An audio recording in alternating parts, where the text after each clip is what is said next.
اعوذ باللہ من الشیطان الرجیم بسم اللہ الرحمن الرحیم الحمد للہ رب العالمین والصلاة والسلام علی اشرف الخلائق اجمعین سید الاولین والآخرین امام المرسلین و خاتم النبیین سیدنا و مولانا و شفیعنا و حبیبنا وحبیب الہ العالمین وعلی اہل بیتہ الطیبین الطاہرین الہداۃ المہدیین واصحابہ المنتجبین۔ الصلاۃ والسلام علیک یا سیدی یا رسول اللہ وعلی آلک وصحبک یا سیدی یا حبیب اللہ۔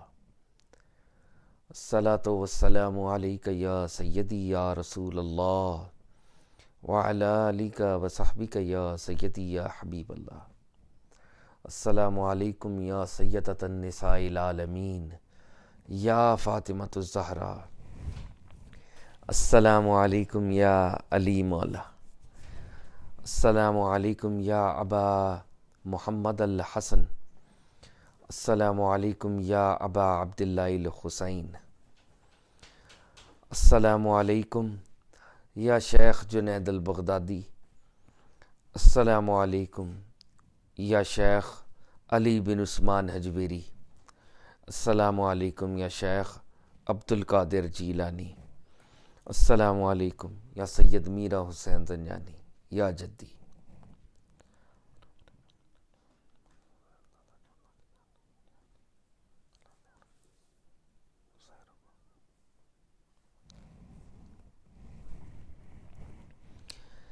بر صغیر میں اولیاء اللہ کے امام، ہم سب ادنا لوگوں کے مرشد حضرت سید علی بن عثمان حجویری المعروف داتا گنج بخش رحمۃ اللہ علیہ نے کتاب لکھی۔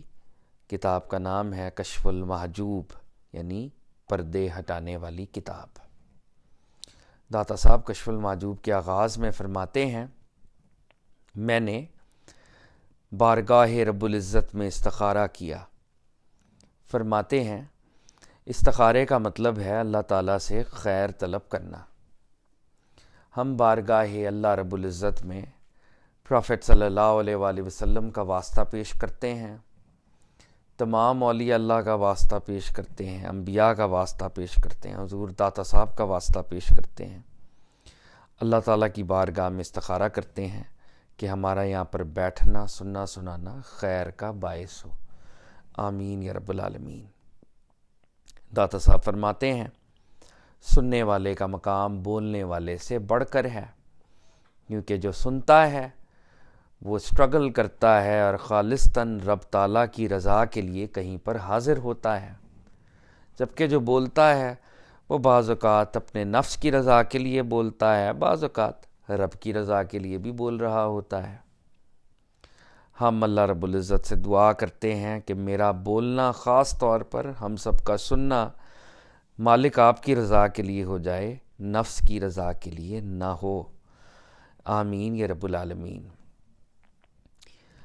اللہ تعالیٰ کے فضل و کرم سے کشف المحجوب ریڈنگ سیشنز چل رہے ہیں۔ توفیق جیسے کہ داتا صاحب فرماتے ہیں اللہ رب العزت ہی کے ہاتھ میں ہے۔ کشف المحجوب کی یہ جو کتاب ہے داتا سرکار نے پرشین میں لکھی تھی۔ اس کا پہلا اردو ترجمہ 1894 میں جناب مولوی فیروز دین صاحب نے کیا تھا۔ ہم اللہ رب العزت سے دعا کرتے ہیں کہ مولوی صاحب کی روح پر، ان کی قبر پر اپنا کرم خصوصی فرما، کیونکہ یہ مولوی صاحب ہی کی ایفرٹ ہے، ان کی رینڈیشن ہے، جس سے ہم فائدہ اٹھا رہے ہیں اور کشف المحجوب کا مطالعہ کر رہے ہیں۔ تھوڑا سا ایک پاز ہم نے لیا کچھ دنوں کا، کچھ ذاتی معاملات تھے۔ میں اللہ تعالیٰ سے دعا کرتا ہوں، کچھ ہماری فیملی میں کچھ لوگوں کا انتقال ہوا، اللہ تعالیٰ ان کو اپنے جبار رحمت میں جگہ عطا فرمائے، اور جو مہلت ہمیں ملی ہوئی ہے اللہ تعالیٰ اس مہلت سے ہمیں فائدہ اٹھانے کا ہنر عطا کرے۔ کشف المحجوب میں ایک پاز آیا، آج ہم منڈے والے دن دوبارہ سے شروع کر رہے ہیں۔ یہ رجب کا مبارک مہینہ ہے۔ رجب کے مہینے میں پروفٹ صلی اللہ علیہ وآلہ وسلم، خاص طور پر یہ وہ مہینہ ہے کہ پروفٹ صلی اللہ علیہ وسلم کو منصب معراج پر فائز کیا گیا. آپ نے اللہ رب العزت کی نشانیاں دیکھیں اور پھر اللہ تعالیٰ کی شان کے مطابق اللہ تعالیٰ نے اپنے دیدار مطلق سے آقا سرکار دو عالم صلی اللہ علیہ وآلہ وسلم کو مشرف فرمایا. تو یہ رجب کا مہینہ چل رہا ہے، آقا کا مہینہ ہے. اس مہینے کی دوسری نسبت حضرت علی ابن ابی طالب امیر المومنین کی برتھ ڈے آتی ہے، اور حضرت علی ابن ابی طالب جو کہ پروفٹ صلی اللہ علیہ وسلم کے بڑے پیارے، ہم اللہ سے دعا کرتے ہیں کہ حضرت علی اور پروفٹ صلی اللہ علیہ وسلم کے صدقے اس کتاب کو ہم ٹھیک ٹھیک سمجھ سکیں. اور رجب کی ایک اور نسبت حضور خواجہ غریب نواز حضرت معین الدین چشتی اجمیری سے بھی ہے، اور خواجہ صاحب کی وہ ہستی ہے جنہوں نے دا صاحب کو یہ کہا تھا کہ گنج بخش فیض عالم مسر نور خدا نا کسارا پیر کامل کامل آرا رہنما. تو ان کی ڈیتھ اینیورسری گزرتی ہے، ان کا عرس گزرتا ہے. تو یہ بڑی خوبصورت نسبتیں ہیں رجب کے مہینے میں. ہم اللہ سے دعا کرتے ہیں حضرت معین الدین چشتی اجمیری، حضرت علی ابن ابی طالب اور سرکار مدینہ صلی اللہ علیہ وسلم کے صدقے ہم سب پر خیر کا معاملہ ہو. آمین یا رب العالمین.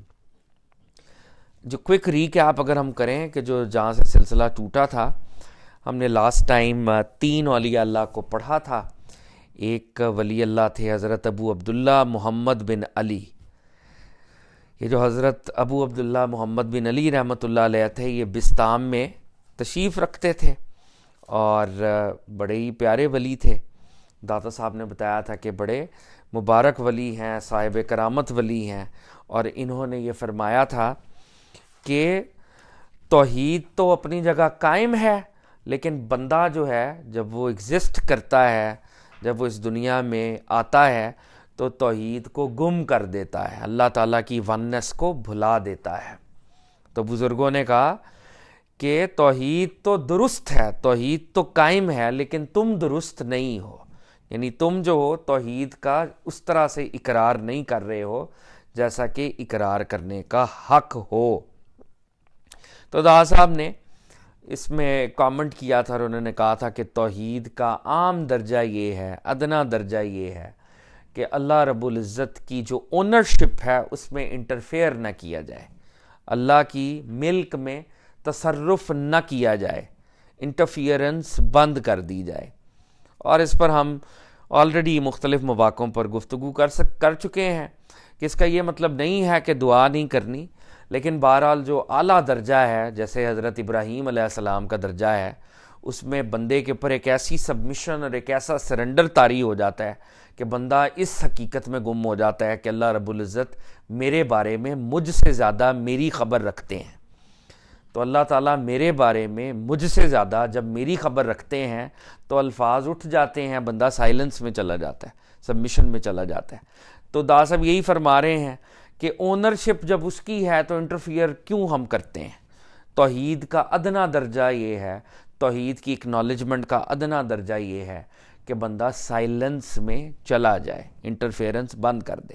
یعنی جس کو دا صاحب اصل میں ادنا درجہ اپنے درجے پہ کہہ رہے ہیں، ہمارے لیے تو یہ بہت بڑا درجہ ہے، کیونکہ یہ تو کاملین کا درجہ ہے کہ وہ انٹرفیئر کرنا بند کر دیتے. ہم تو دعا کرتے ہیں اور ہمیں کرنی بھی چاہیے، ہمارا درجہ یہ ہے. اگلے بزرگ جو ہم نے پڑھے تھے وہ حضرت ابو سعید فضل بن محمد المہینی رحمۃ اللہ علیہ تھے، اور ان کی بڑی خوبصورت بات داتا صاحب نے ہمیں بتائی تھی کہ یہ ریلیٹیولی ان کا جو لباس تھا وہ ایک کمفی لباس تھا، روبز پہنتے تھے اور بڑے اچھے لباس میں اچھی کمفرٹیبل لیونگ تھی ان کی.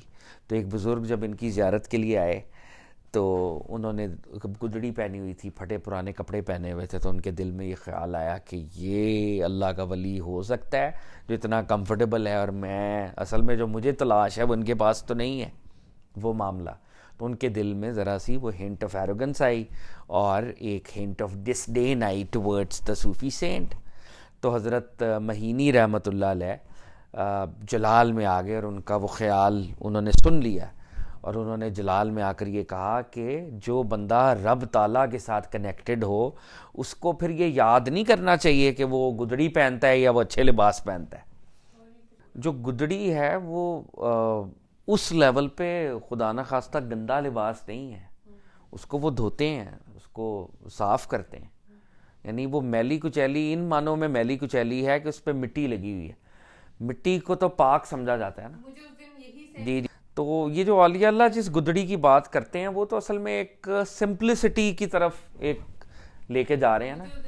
جی جی جی. جو بگنر صوفی ہے اگر اس کے پاس زیادہ سامان ہوگا تو اس کے اندر ایروگنس پیدا ہوگی. اگر وہ برانڈڈ کلوتھس پہنے گا تو بگنر کے نفس کی تربیت کے لیے یہ اولیاء اللہ نے یہ it is a means to an end, it is not an end in itself. And یہ نہیں ہے کہ گدڑی پہننی ہے, اینڈ یہ ہے کہ گاڈ کانشسنس حاصل کرنی ہے.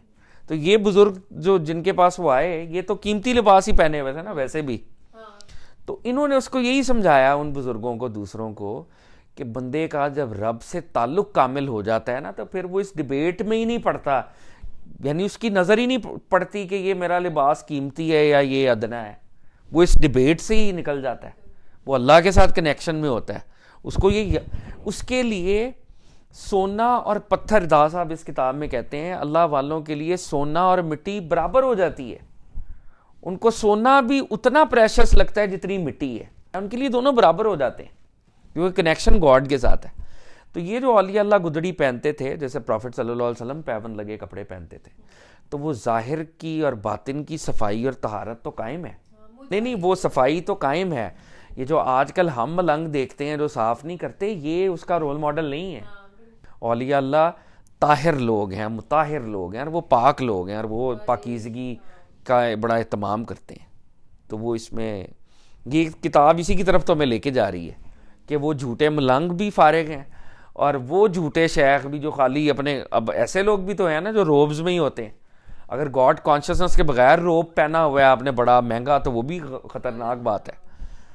تو بہرحال انہوں نے, اور پھر وہ ان کا بڑا خوبصورت ریکیپ میں اگر ہم واقعہ یاد کریں کہ یہ کہیں جا رہے تھے تو ایک اور ان کے اسٹوڈنٹ تھے, ان کو سردی لگ رہی تھی, تو اسٹوڈنٹ کے دل میں آیا, اس کے پاس ایک مہنگی چادر تھی کہ یہ چادر پھاڑ کے میں ان کے پیروں میں رکھ دوں تو ان کی سردی ختم ہو جائے گی. پھر اس کے دل میں آیا کہ بزرگوں کو ضرورت نہیں اور یہ تو بڑی قیمتی ہے. تو پھر اس نے سوال کیا جب وہ ایک جگہ پہ رکے کہ الہام میں, یعنی وہ خیال جو رب تعالیٰ کی طرف سے آتا ہے, اور وسوسے میں وہ خیال جو شیطان کی طرف سے آتا ہے, ان میں کیا فرق ہے؟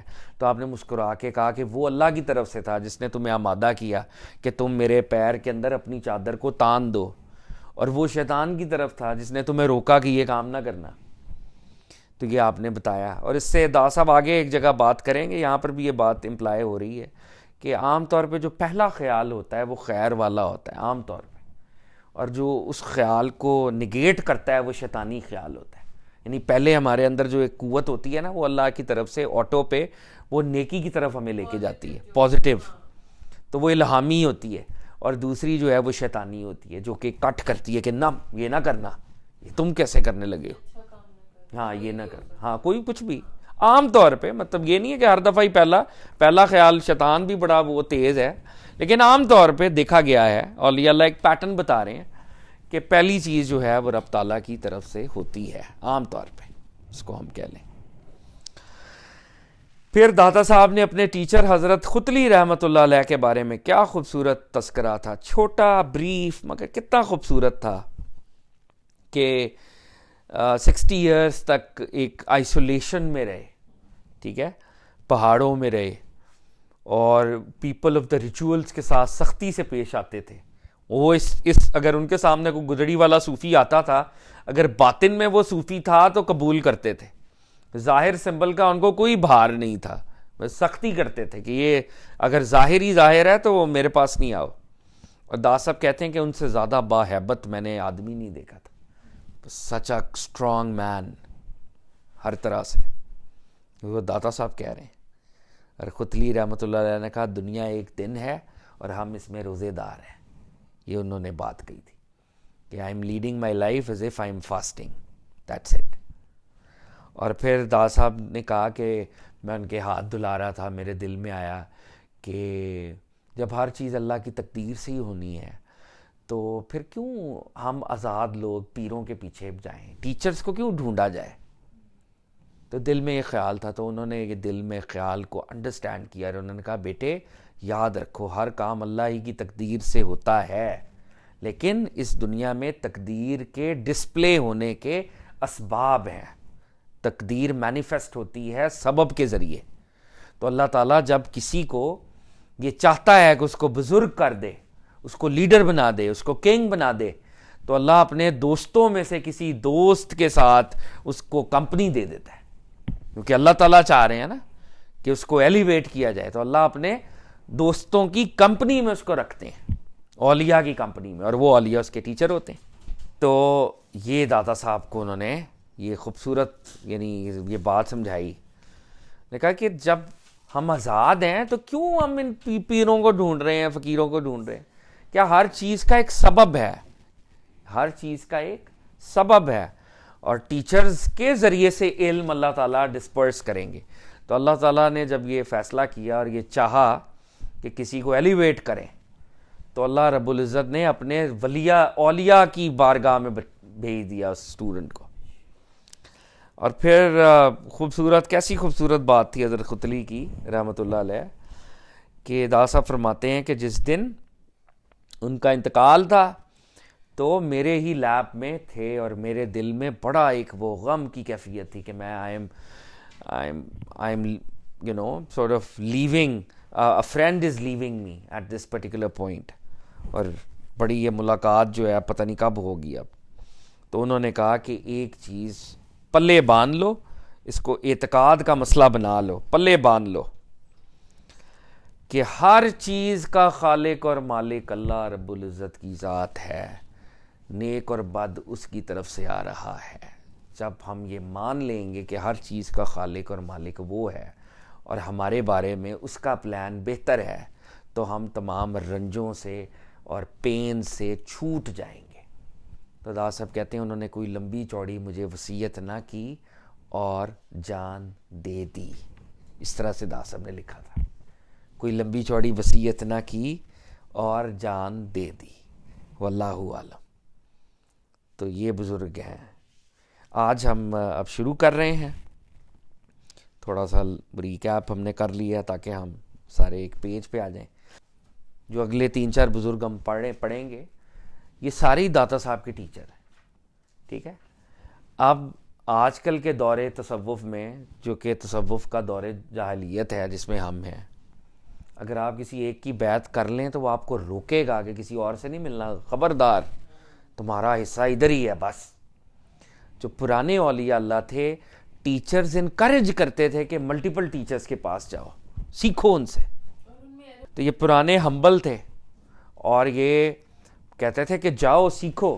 تو داتا صاحب کے بھی, ویسے دادا صاحب کے جو سول, جو پرنسپل ٹیچر جنہیں ہم کہہ لیں, وہ حضرت ختلی ہیں جن کی انہوں نے بیعت کی ہے, لیکن باقی بھی ان کے ٹیچرز ہیں, اور وہ اپنا ایسے ہی لکھیں گے کئی جگہوں پہ کہ استاد یہ بھی میرے, انہوں نے مجھے یہ سکھایا ہے. تو یہ سارے داتا صاحب کے اساتذہ کرام ہیں جن کا آگے تذکرہ ہم پڑھ رہے ہیں.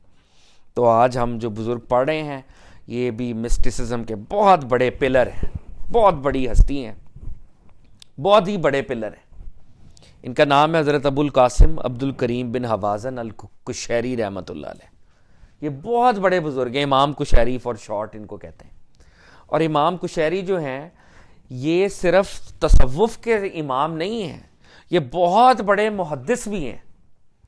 جو علم حدیث ہے انہوں نے باقاعدہ وہ سیکھا ہے اور آگے ٹرانسمٹ کیا ہے. ان کے 62 اسٹوڈنٹس ہیں جن کو آگے انہوں نے حدیث ٹرانسفر کی ہے. اور ان کے ایک اور اسٹوڈنٹ ہیں جو کہ آگے جا کے امام غزالی کے ٹیچر بنے ہیں. اور امام غزالی تو کتنے بڑے پلر ہیں. وہ امام غزالی فلسفی میں, مسٹسزم میں, جنرلی بہت بڑا ان کا پروجیکٹ ہے. امام غزالی کو ہمیں علیحدہ سے پڑھنا چاہیے کبھی. وہ اس درجے کی شخصیت ہیں مسلمانوں نے جو پیدا کی ہیں, ایک بڑی کمپریہنسو جامع شخصیت ہے وہ. تو امام کشیری ان کے بھی دادا استاد ہیں, امام غزالی کے بھی دادا استاد ہیں. داتا صاحب بھی ان کا جب تذکرہ کتاب کے درمیان میں کرتے ہیں یہاں پہ بھی, اور درمیان میں جب کرتے ہیں تو استاد لکھتے ہیں ان کے آگے کہ استاد کشیری رحمۃ اللہ علیہ نے مجھے یہ کہا یا میں نے سنا ان استاد. تو یہ داتا صاحب کے بھی اساتذہ میں سے ہیں. اور ان کی جو کتاب ہے رسالہ کشیریہ, وہ تصوف کی بڑی کتابوں میں سے ایک کتاب ہے. اگر کسی بگنر صوفی نے تصوف کو سیکھنا ہے تو وہ ان ہستیوں کے پاس آئے گا. امام کشیری کے پاس آئے گا، وہ دادا صاحب کے پاس آئے گا. یہ وہ ٹیچر ہیں جو کہ لوکل نہیں ہیں، یہ گلوبل ہیں اپنے انفلوئنس میں. ان کا بڑا انفلوئنس ہے. وہ الگ بات ہے کہ ذاتی طور پہ ہمارا ٹلٹ، کیونکہ ہم دادا صاحب کی کتاب پڑھ رہے ہیں تو دادا صاحب کی طرف ہے، لیکن رسالہ کشیریہ بھی بہت بڑی کتاب ہے. اور دادا صاحب جن کو اپنا ٹیچر کہہ رہے ہیں تو وہ ہستی اس قابل ہیں کہ ان کی اتباع کی جائے، ان کو پڑھا جائے. تو یہ جملے جو ہیں کچھ ضروری تھے. بہت بڑی ہستی ہیں یہ، اور یہ صرف صوفیوں کے امام نہیں ہیں. انہوں نے جیسے میں نے پہلے بات کی، حدیث اور جورس پروڈنس اور یہ ساری چیزیں، یہ کل ایک جامع شخصیت ہے. اللہ تعالیٰ ہمیں جناب کے فیض سے بھی منور کرے، آمین. دادا صاحب فرماتے ہیں متاخرین میں سے ایک، یعنی بعد میں آنے والوں میں سے ایک، اسلام کی زینت، مسلمانوں کے بزرگ رہنما حضرت ابو القاسم عبد الکریم بن حوازن کشیری رحمۃ اللہ علیہ. آپ اپنے زمانے کے بے مثل اور بلند مرتبہ بزرگ تھے. آپ کی فضیلتیں اہل زمانہ کو معلوم ہیں. ہر فن میں آپ کے لطیف اقوال اور محققانہ تصنیفات موجود ہیں. تو دادا صاحب کہتے ہیں کہ بے مثال بزرگ ہیں، اور فضیلتیں جو ہیں سب کو معلوم ہیں. ہر فن میں دادا صاحب بھی لکھ رہے ہیں. دیکھیں یہ اسلام، جس طرح ایک دن ہم نے بات کی تھی نا، کم و بیش 14 فنون ہیں اسلامک سٹڈیز. اگر واقعی کوئی اسکالر بننا چاہتا ہے، کم از کم 14، میں کم کہہ رہا ہوں. تو ہر فن میں، یعنی آپ جتنے بھی علوم و فنون ہیں اسلام کے، آپ کے لطیف اقوال، آپ کی سینگز ہیں ہر فن میں، محققانہ تصنیفات اور آپ کی ریسرچ اورینٹڈ بکس ہیں جو اتنے بڑے ہیں. دادا صاحب ان کو کہہ رہے ہیں ہر فن میں آپ کے لطیف اقوال اور محققانہ تصنیفات موجود ہیں. خدا تعالیٰ نے آپ کے حال اور زبان کو فضول باتوں سے محفوظ رکھا تھا. یہ بہت بڑا جملہ ہے، سمپل ہے لیکن جملہ بہت بڑا ہے. حال وہ آپ کی سٹیٹ ہوتی ہے، ہر وقت کی سٹیٹ، اور جو مسٹیکل سٹیٹ اولیاء کو حاصل ہوتی ہے اس کی بات ہو رہی ہے. حال میں اگر اب ہم اپنی بات کریں تو جب ہم اللہ والوں کی بات کر رہے ہوتے ہیں ہمارا حال اور ہوتا ہے، جب ہم دنیا میں جاتے ہیں ہمارا حال اور ہوتا ہے، ہم بد حال ہو جاتے ہیں. اصل میں یہاں پہ آ کے ہم خوش حال ہو جاتے ہیں. لیکن اولیاء اللہ کا حال کانسٹنٹ رہتا ہے، بلکہ وہ اگر اس میں پروگریس ہوتی ہے تو ٹورڈز نیکی، ٹورڈز خیر، ٹورڈز معرفت ہو رہی ہوتی ہے. حال ادھر کو انٹینسیفائی ہو رہا ہوتا ہے، اس میں ایولیوشن ٹورڈز گاڈ ہو رہی ہوتی ہے، ڈی جنریشن نہیں ہوتی. تو دادا صاحب کہہ رہے ہیں کہ زبان تو محفوظ ہے ہی ہے. ہم زیادہ سے زیادہ زبان کو تالا لگا سکتے ہیں نا، لیکن حال میں جو خیالات نیگیٹو آتے ہیں وہ ہم تو نہیں روکتے یا روک سکتے. ہم تو کہتے ہیں یہ آ رہے ہیں اب کیا کریں. تو حال بھی ان کا پروٹیکٹڈ ہے. زبان تو پروٹیکٹڈ ہے ہی ہے، حال بھی ان کا پروٹیکٹڈ ہے. ایک دفعہ میں نے سنا کہ آپ فرما رہے ہیں. دادا صاحب سن رہے ہیں، امام کشیری فرما رہے ہیں. ٹھیک ہے نا جی، کتنی بڑی بات ہے. تو بزرگ فرماتے ہیں، امام کشیری فرماتے ہیں، دادا صاحب سنتے ہیں اور دادا صاحب ہمیں سنا رہے ہیں. تصوف کی مثال برسام کی بیماری جیسی ہے. اس کی ابتدا بکواس اور انتہا خاموشی ہے، اور جب مضبوط ہو گئی تو بالکل گونگا ہو گیا. برسام ایک بیماری ہے، اس کو انگریزی میں نے اس دن ویسے دیکھا تھا. بہرحال یہ ایسی بیماری ہے جس میں بندہ شروع میں جب یہ بیماری لگتی ہے تو بندہ جو ہے آل فال بکنا شروع ہو جاتا ہے نا، اس کو کنٹرول نہیں رہتا، اس کی سینسز میں نہیں ہوتا، بہت زیادہ بولتا ہے وہ. برسام ایک ایسی بیماری ہے جس میں بندہ جب اس کو سٹارٹ میں وہ بولنے کے اس کو دورے تیز درد ہو رہی ہے، جو بھی ایک وہ سائیکولوجیکل قسم کی ڈیسیز بھی ہے پارٹلی. تو سٹارٹ میں بہت زیادہ بولتا ہے، لیکن جب وہ بیماری آگے جاتی ہے تو پھر وہ اس کی ٹنگ جو ہے وہ ٹنگ ٹائی ہونا شروع ہو جاتی ہے نا، مطلب وہ پھر بول نہیں سکتا وہ. تو بزرگ کہہ رہے ہیں کہ تصوف از لائک دیٹ ڈیسیز، کہ بندہ جب میری طرح کا بگنر ہوتا ہے نا تو ابتدا میں بڑی بکواس کرتا ہے. بکواس کا مطلب یعنی بہت اس کے اندر وہ ایک اضطراب ہوتا ہے نا، ایک انرجی ہوتی ہے کہ میں دنیا کو بتاؤں، دنیا کو صحیح کروں میں.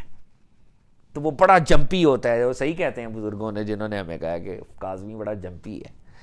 تو وہ جمپی ہوتے ہیں نا، ہم نیا چیزیں آ رہی ہیں، ہر کسی کو بتا دیں، شیئر کر دیں، یہ وہ سب کچھ سب کو پتہ چل جائے، ٹھیک کر دیں.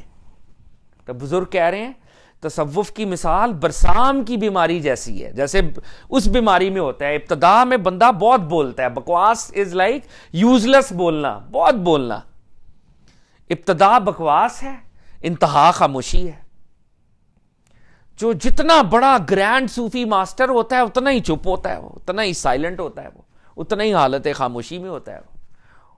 ٹھیک ہے, ویسے بھی مثال بنی ہوئی ہے کہ جتنے گہرے سمندر ہوتے ہیں ایٹ ٹائمز وہ بالکل سٹل ہوتے ہیں, بہت گہرے ہوتے ہیں, اور ساحل کے قریب شور ہوتا ہے حالانکہ ڈیپتھ ہوتی نہیں ہے. سمندر کے جتنا آگے جاتے ہیں اتنا اس میں ایک پیس ہوتا ہے, اور ساحل کے گرد شور ہوتا ہے حالانکہ ڈیپتھ ہوتی کوئی نہیں پلے.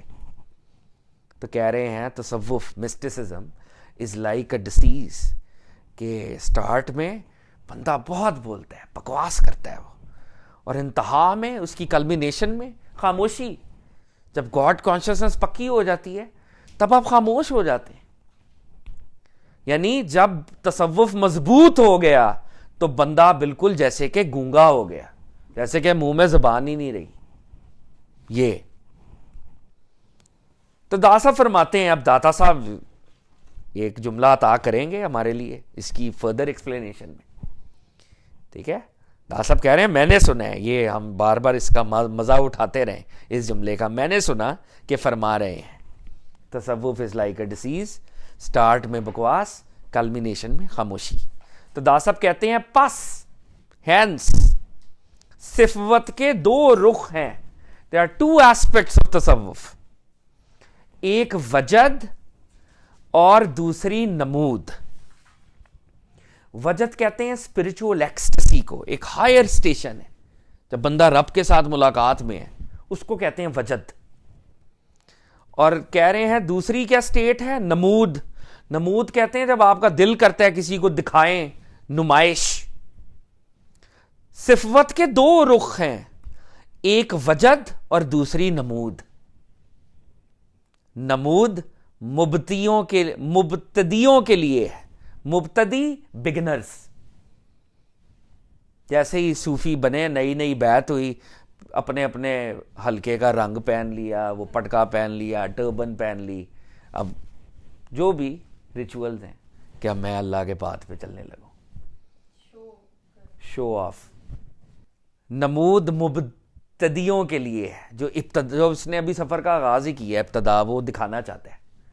وہ اپنے نام کے ساتھ بھی چشتی, قادری, سیالوی, جو بھی نقش بندی, اچھی بات ہے, اللہ تعالیٰ یہ ٹائٹل ہمیں بھی عطا کریں, لیکن یہ مبتدیوں کی بات ہے. اچھا, ہم تو مبتدیوں سے بھی نیچے ہیں, میں یہ کہہ دوں اپنے آپ کو پہلے. اس کا فائدہ یہ ہے کہ ہم ہر کسی کو کرٹیسائز کر لیتے ہیں ایکولی. تو نمود, کیونکہ ہم کہیں پہنچے نہیں ہیں تو کرٹیسائز تو کر لینا, مبتدی تو ہم سے بھی اوپر ہے.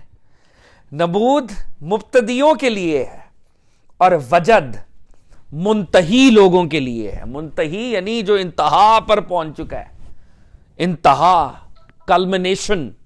ویسے تو کلمنیشن ہے ہی کوئی نہیں, گاڈ کا سفر اتنا بڑا ہے کہ گاڈ کی ایک تجلی ملی ہے, گاڈ ایک اور عطا کر سکتے ہیں, وہ تو ایک انفینٹ کا سفر ہے, لیکن اس کو ہم لفظوں میں منتہی کہہ دیتے ہیں ابھی. تو وجد ان افراد کے لیے ہے جو کہ گرینڈ صوفی ماسٹرز ہیں. اور داتا صاحب کہہ رہے ہیں وجد میں وجد کو بیان کرنا محال ہے. محال کہتے ہیں امپاسبل کو, کہ بندہ خدا کے ساتھ کنیکشن میں ہو اور بول رہا ہو, یہ پاسبل نہیں ہے. یہ میری طرح کی جو تقریریں میں ہوتی ہیں نا, یہ بگنر سے بھی نیچے کوئی درجہ ہے تو ہم پھٹ رہے ہیں, اونچی ہو رہے ہیں, کبھی نیچی ہو رہے ہیں. لیکن جو اللہ کے ولی ہیں, تو سب کہہ رہے ہیں وجد میں وجد کو بیان کرنا امپاسبل ہے. کون پاگل ہے کہ وہ اللہ کے ساتھ کنیکٹڈ ہو اور بول رہا ہو؟ ایسا ہو سکتا ہے؟ ہو ہی نہیں سکتا. کیا یوسف علیہ السلام جب گزرے تھے تو وہ خواتین بولی تھی وہاں پہ؟ وہ تو نہیں بولی تھی, ان کی تو انگلیاں کٹ رہی تھیں, ان کو درد ہو رہی ہوگی, ان کو چیخیں مارنی چاہیے تھی. وہ کوئی چھریاں بھی عام نہیں تھی جس نے انگلیاں کاٹی ہوں گی, بڑی چھریاں ہوں گی نا, شارپ, تو وہ تو نہیں بول رہی تھی. تو جو رب کی اس میں ہوتا ہے وجد میں, وہ پھر بیان نہیں کرتا کچھ، وہ خاموش ہو جاتا ہے. داتا صاحب ہمیں انہوں نے، امام قشیری نے کہا کہ جب بندہ بگنر ہوتا ہے تو وہ شور مچاتا ہے، بندہ جب کسی درجے پر پہنچ جاتا ہے تو خاموش ہو جاتا ہے. تو داتا صاحب نے بھی اس کو فردر کلیریفائی کیا کہ 2 اصل میں اسٹیشنز ہیں، ایک نمود کا اسٹیشن ہے اور ایک وجد کا اسٹیشن ہے. نمود کا اسٹیشن بگنرز کا ہے، شو آف، رہا نہیں جا رہا نا، برتن چھوٹا ہے ابھی، اس کے اندر ڈال زیادہ دیا گیا ہے تو وہ کہتا ہے میں سب کو بتا دوں، سب کو ٹھیک کر دوں. اور جو وجد کا اسٹیشن ہے جس میں رب تعالیٰ کے ساتھ کنیکشن ہے، تو اس میں تو پھر خاموشی ہے، اس میں تو کوئی بات چیت نہیں ہے، اس میں کسی کو بتانے کی بھی وہ حاجت ہی نہیں ہے، کسی اور کو بھی نہیں بتانا، اپنے آپ کو بھی نہیں بتانا، رب ہے اور آپ ہے، بس پھر چل رہا ہے معاملہ، سائلنس ہے. تو داتا صاحب فرماتے ہیں پس جب تک طالب حق ہوتے ہیں، یعنی جب بگنر ہوتے ہیں نا، طلب کر رہے ہیں، ابھی ملا نہیں ہے، ابھی طلب ہے، بگنر ہے، حق کی طلب کر رہے ہیں، تو اپنے قصد کی بلندی کی وجہ سے، اپنے ارادے کی وجہ سے، اور ارادہ بلند ہے مطلب اللہ کو پانا ہے، لافٹی ارادہ ہے، اپنے قصد کی بلندی کی وجہ سے ناطق ہوتے ہیں. ناطق کہتے ہیں بولنے والے کو. جب بگنر اس بڑے ارادے کی طرف کہ میں اب رب کے راستے پہ ہوں، تو یہ اپنا ارادہ ہے نا اس کا، تو ارادہ اس کو بولنے پر مجبور کرتا ہے کہ میں بولوں. اور ہمت و نطق میں اہل آرزو کو ان کا نطق ہذیان معلوم ہوتا ہے، اور جب وہ انتہا کو پہنچ جاتے ہیں تو سب باتوں سے چھوٹ جاتے ہیں، حتیٰ کہ ان کو بیان کرنے اور اشارہ کرنے کی بھی طاقت نہیں رہتی. صاحب کہہ رہے ہیں جب بندہ بگنر ہوتا ہے نا تو اپنے ارادے سے وہ بولتا ہے، اور جو اہل آرزو ہیں جو کہ ریلیٹیولی آگے جا چکے ہیں، ان کو ان کا بولنا ہذیان یعنی بکواس لگتی ہے کہ کیا بول رہے ہیں، کیونکہ اس بات میں بولنے کی ضرورت نہیں ہے، گزر بھی چکے ہوتے ہیں. ہاں ایبسلیوٹلی. اور وہ ایک سٹیشن نیئرنس کا تو اٹین کیا ہی ہوتا ہے، ادب کا بھی ایک اونچا سٹیشن اٹین کیا ہوتا ہے نا. بگنر کے پاس ادب کا بھی وہ سٹیشن نہیں ہے جو اوپر والے کے پاس. یہ ایٹ ٹائمز ہم بھول جاتے ہیں کہ جو اوپر والا ہے وہ ادب میں بھی اوپر والا ہوتا ہے، یہ ہم بھول جاتے ہیں کہ ڈیوائن نیئرنس میں شاید لوگ سمجھتے ہیں کہ جتنی ڈیوائن نیئرنس ہے اتنی بے باکی بڑھ جائے گی. نہیں نہیں نہیں نہیں نہیں، بے باکی نہیں بڑھے گی، آپ کا ادب بڑھے گا، آپ بے باک نہیں ہو جائیں گے. یہ اللہ رب العزت ہے، جتنی کلوزنس اتنی خاموشی اتنا ادب. اگر نہیں ہے تو پھر آپ فارغ ہیں. جتنے آپ اچھا عام ریلیشن شپ میں آپ جتنے قریب ہیں اتنے زیادہ انفارمل ہو گئے ہیں. آپ رب تعالیٰ کی بارگاہ میں آپ زیادہ فارمل ہو گئے ہیں، کیونکہ اب آپ اس کی ڈیوائن میجسٹی کو بہتر طور پہ فیل کرنے کی پوزیشن میں ہیں، جو دور آدمی فیل نہیں کر پا رہا. ٹھیک ہے، اس لیے اس کے ادب کا لیول اور آپ کے ادب کا لیول میں فرق آ جائے گا. تو وہ کہہ رہے ہیں کہ بندہ جب ارادہ کرتا ہے تو باقیوں کو ان کا بولنا ہذیان لگتا ہے. اچھا ان لوگوں کو بھی ہذیان لگتا ہے جو اس اسٹیڈیم کے اندر ہی نہیں ہے. ایک یہ بات بھی داتا صاحب کر رہے ہیں، داتا صاحب 2 باتیں کر رہے ہیں. ان لوگوں کے لیے بھی ان کا بولنا ہذیان ہے جو اوپر چلا گیا ہوا ہے، ان لوگوں کے لیے بھی ہذیان ہے جس نے ابھی راستہ شروع نہیں کیا ہوا. ایک چپ ہے ادب اور نیئرنس کی وجہ سے، ایک چپ اس لیے ہے کہ اس نے فیل ہی کچھ نہیں کیا. یہ اگر بول رہا ہے تو یہ کچھ فیل کر کے ہی بول رہا ہے نا، مطلب یہ بالکل گیا گزرا آدمی نہیں ہے، یہ ڈیوائن پاتھ پہ چلنے والا آدمی ہے.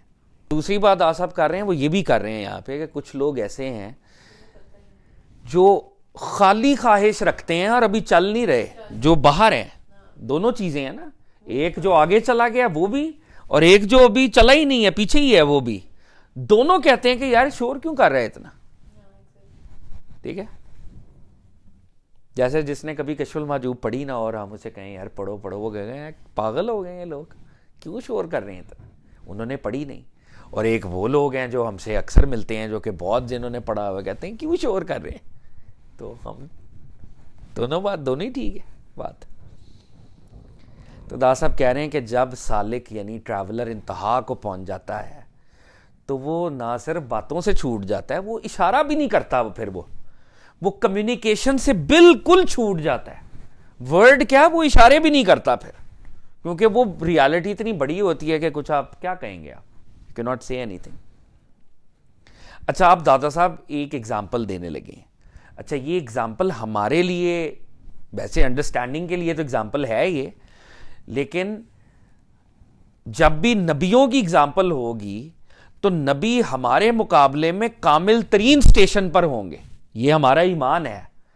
ایک ایسا نبی بھی جس کا نام بھی ہمیں نہیں آتا, وہ ہمارے مقابلے میں یا اولیاء اللہ کے مقابلے میں وہ کامل ترین سٹیشن پہ ہوگا. اس کو ایمان ہمارا ہونا چاہیے.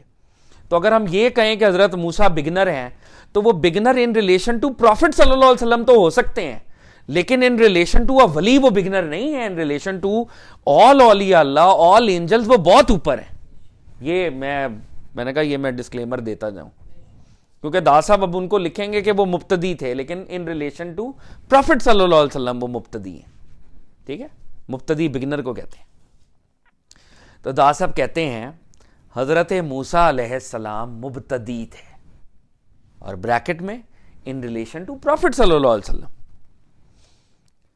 ان کی سب ہمت فقط رویت حق تھی.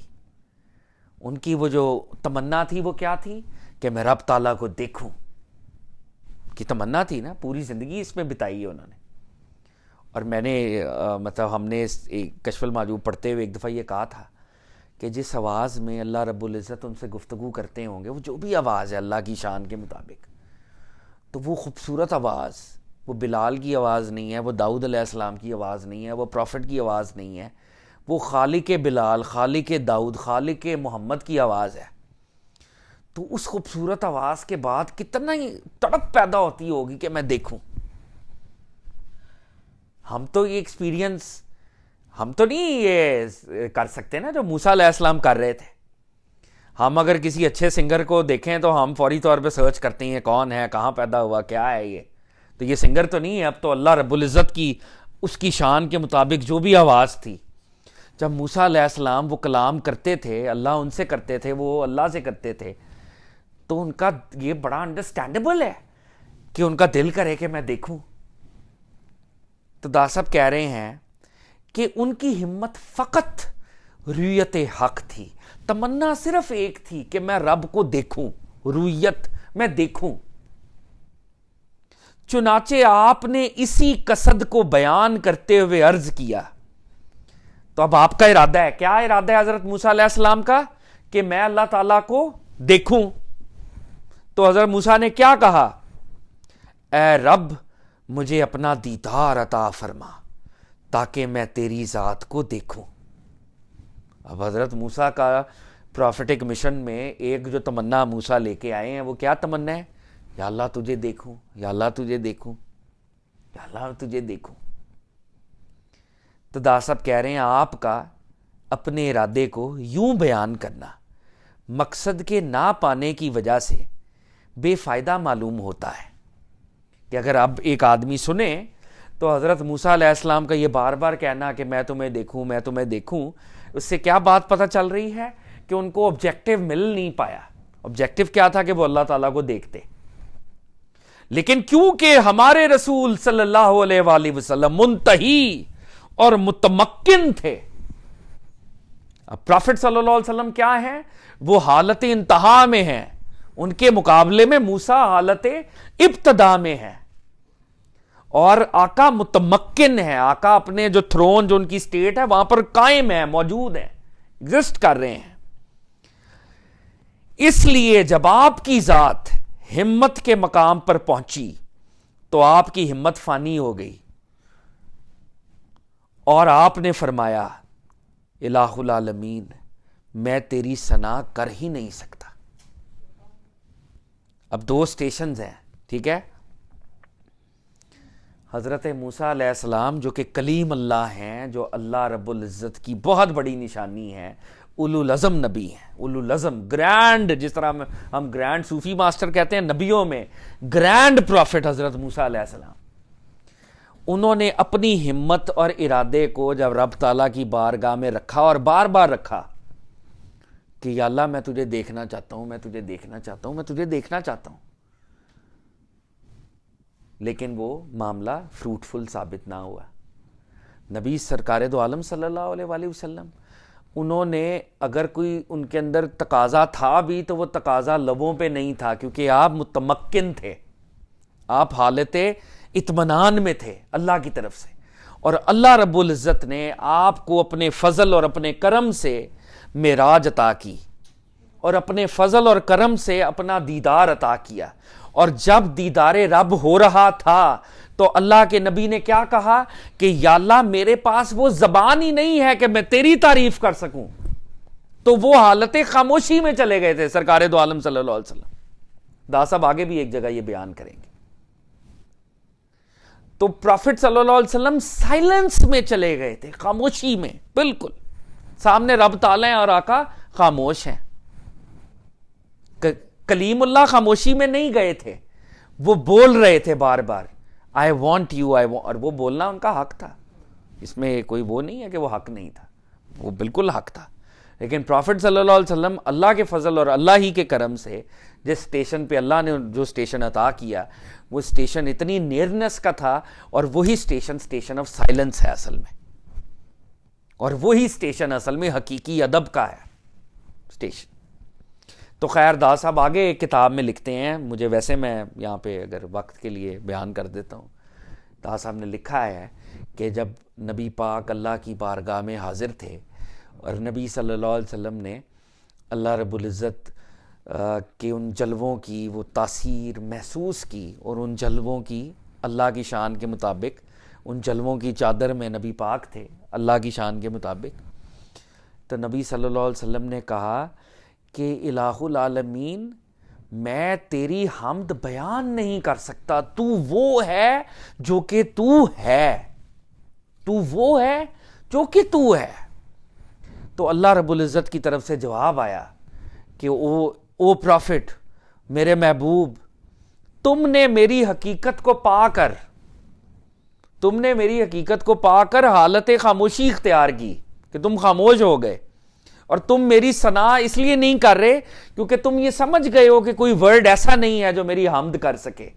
اے محمد تیری جان کی قسم، جو کوئی بھی میری ثنا ورڈز میں کرے گا میں تیرے صدقے اس کی ثنا قبول کروں گا۔ ہم تو ورڈز کے کھلاڑی ہیں نا سارے۔ اللہ کے نبی جو ہیں وہ اللہ رب العزت کو اس ڈیوائن نیئرنس میں اللہ کی حقیقت کو اللہ کے فضل اور کرم سے پا کر ورڈ سے چھٹکارا پا چکے ہیں کہ کوئی ورڈ ہی نہیں ہے جس سے پریز کیا جائے، اور ہم لوگ کیونکہ اللہ سے دور ہیں تو ہم اپنے ورڈ سے اللہ کو پریز کرتے ہیں۔ تو اللہ نے کہا کہ پروفٹ تم نے میری ریالٹی کو سمجھا ہے، میں لوگوں کے پریز تمہارے صدقے قبول کروں گا حالانکہ تم خاموش ہو۔ تو یہ داتا صاحب نے، تو داتا صاحب کہہ رہے ہیں جناب سرکار دو عالم نے فرمایا میں تیری ثنا نہیں کر سکتا، اور یہ منزل بڑی بلند ہے اور یہ مقام بڑا عالی ہے، یہ منزل بڑی بلند اور مقام عالی ہے، واللہ عالم، اللہ ہی علم رکھتے ہیں۔ سبحان اللہ۔ جناب امام قشیری رحمۃ اللہ علیہ کا ہم تذکرہ پڑھ رہے تھے۔ اچھا جی، تو یہ حضرت امام قشیری رحمۃ اللہ علیہ کا تذکرہ داتا صاحب نے فرمایا۔ اگلے بزرگ ہیں جی حضرت ابو العباس احمد بن محمد الاشکانی رحمۃ اللہ علیہ۔